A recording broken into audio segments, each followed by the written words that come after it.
પેપરોવાળા પાટી એવા પ્રગટ બાપા ધણી પરસાપુરી છે.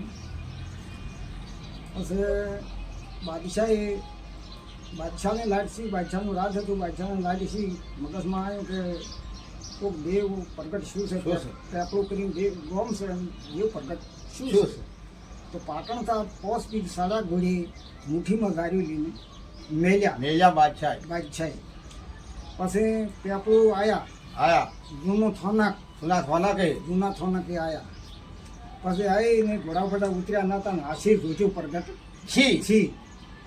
એટલે એની નજર પડી, વનમાં થઈ ગઈ નજર પડી, પણ એની મનણ કરે નહીં. એટલે કે ઉભા રહો, આપણે જેડા મોજ ઉતરી, ઘોડા બધા ઉતરીને પાટે દારી મુઠ્ઠી નોખો.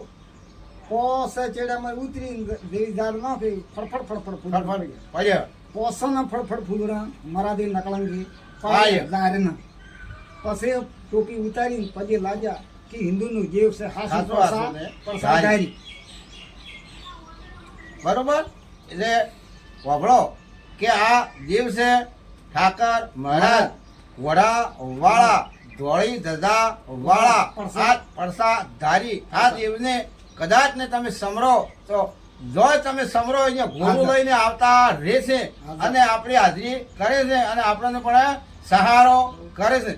જય નકળાંગ, જય નકળાંગ, જય નકળાંગ, જય નકળાંગ.